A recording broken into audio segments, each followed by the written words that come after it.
오늘은 말씀하신 대로라는 제목으로 하나님의 말씀을 함께 나누도록 하겠습니다. 예수님이 태어나신 지 8일째가 되자 할례할 상황이 되었습니다. 예수님은 할례를 받으시고 또 그 이름을 할례 때에 예수라 하였으니 이는 천사가 말한 대로 그 부모가 순종한 모습이었습니다. 모세의 법대로 정결 예식의 날이 차게 되어서 아기를 데리고 예루살렘에 올라갔습니다. 이는 율법에 기록된 대로 첫 해에 처음 난 남자마다 주의 거룩한 자라 하리라 한 대로 아기를 주께 드리기 위함이었습니다. 이 배경은 저희가 유월절 사건 이후에 모든 장자가 다 죽어 마땅한 하나님의 심판이 있었지만 사실 장자가 죽는다라는 건 우리 모든 인류의 파멸을 말하는 것이었죠. 그러나 누구든지 어린 양의 피 안에 있는 자들은 하나님의 사자가 유월하는 뛰어넘어가는 그런 일이 있고 나서 하나님께서 모든 장자가 나에게 속하였다라고 말씀을 하셨습니다. 그렇기 때문에 특별히 하나님의 구원을 기억하며 장자를 하나님께 드려야 했었습니다.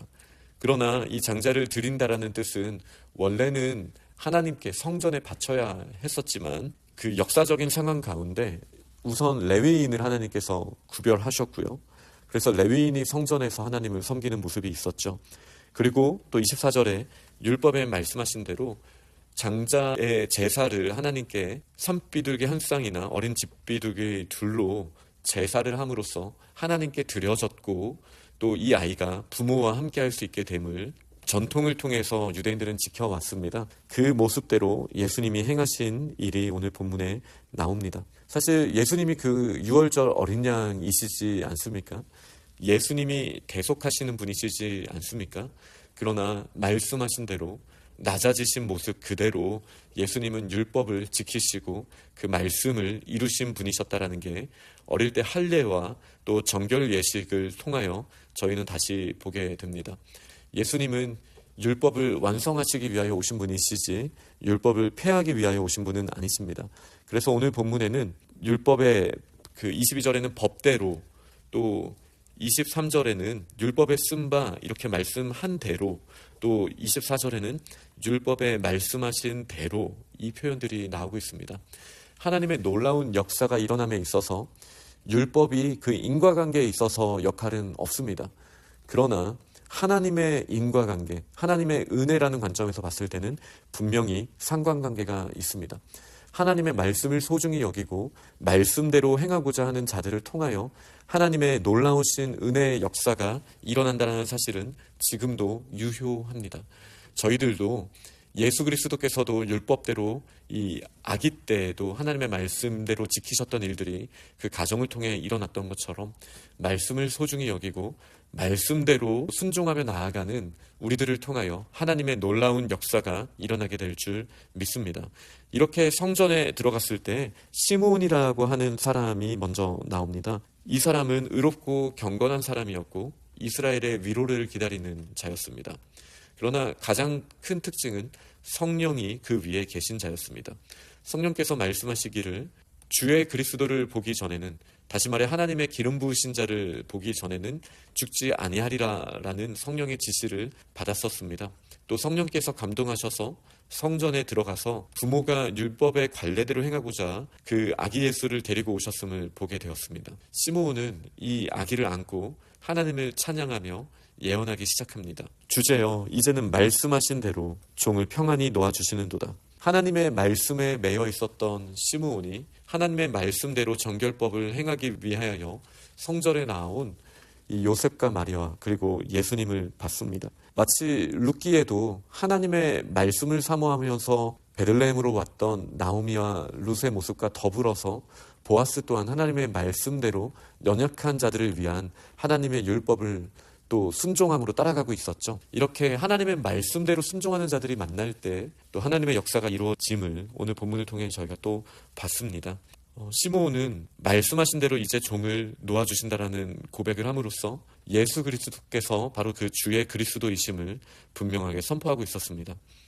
시므온의 눈이 주의 구원을 보았다 라고 고백합니다. 예수 그리스도가 바로 구원이신 것이죠. 이방을 비추는 빛, 주의 백성 이스라엘의 영광이신 예수 그리스도를 보고 선포하였습니다. 또 이 말을 들은 부모들은 놀랍게 여기는 장면이 어제 본문을 포함해서 오늘도 나오고 있습니다.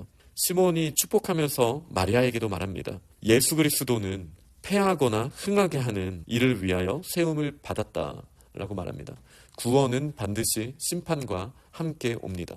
누구든지 예수 그리스도를 믿는 자는 마치 유월절에 피를 바른 사람처럼 하나님의 구원이 임하게 되지만, 누구든지 예수 그리스도를 거부하고 자신의 의를 드러내는 자는 패하게 되고 심판을 받게 될 것입니다. 이러한 과정은 반드시 비방을 받게 되어 있고, 또 마음이 우리를 찌르는 이 상황을 지나가게 되어 있습니다. 우리의 마음이 찔러지게 되고 우리의 마음의 생각이 드러나게 됩니다. 그럴 때 우리의 마음이 가난하여지고 또 애통하여지고 온유하여짐으로 하나님 앞에 나아갈 수 있는가? 이것이 예수 그리스도의 구원의 표징이 됩니다. 저희들에게 이 놀라운 은혜를 부어주신 하나님의 구원으로 말미암아 우리는 예수 그리스도를 통하여 하나님 앞에 다시 나아가게 되었습니다. 말씀대로 이 일은 이루어졌고, 또 저희 또한 말씀대로 구원받은 자답게 그 합당한 모습으로 살아가야 할 줄 믿습니다. 36절에는 아셀지파 바누엘의 딸 안나라 하는 선지자가 있었다고 합니다. 그는 비주류였습니다. 여성이었고 나이가 아주 많은 사람이었으며 구약성경 땅 배분할 때 외에는 거의 나오지 않았던 아셀지파 사람이라고 하고 있습니다. 그러나 그는 선지자가 되었습니다. 심지어 그는 결혼하고 7해 동안 남편과 살다가 과부가 되었던 사람이었습니다. 그러나 그가 어떻게 선지자가 되었습니까?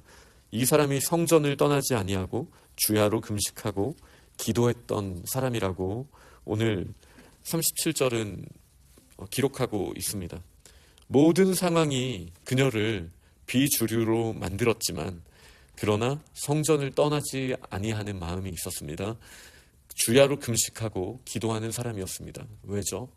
하나님의 구원을 사모하고 하나님만 의지하는 가난한 마음이 있었기 때문입니다. 하나님 앞에 갈급했던 안나에게 그때 하나님 앞에 감사하고 또 그때에 예루살렘의 속량을 바라는, 다시 말해 마음이 가난하고 애통한 자들에게 예수 그리스도에 대하여 말할 수 있는 선지자로서 너무나 영예로운 자리에 이 안나가 있게 하셨습니다. 안나는 긴 시간을 성전에서 보냈습니다. 그러나 정말 중요한 순간이 되었을 때, 때가 되었을 때 말씀하신 대로 예수 그리스도에 대하여 사람들에게 증언할 수 있는 이 특별한 기회를 붙잡을 수 있었습니다. 안나의 기도 가운데 얼마나 쓴뿌리가 있었겠습니까? 그러나 그 기간이 지나고 안나는 결국 말씀하신 대로 예수 그리스도가 어떤 분이신지를 선포할 수 있었습니다. 지금 저희들이 안나만큼 기도한다라고 할 수는 없겠지만, 우리는 때를 따라 돕는 은혜를 얻기 위하여 지금 하나님 앞에서 기도의 자리를 세워가고 있습니다. 그 순간순간 하나님의 응답하심과 도우심이 있죠. 그러나 가장 큰 것은 우리가 때가 되었을 때 예수 그리스도가 어떤 분이신지를 안나처럼 이 때를 놓치지 않고 선포할 수 있기를 원합니다.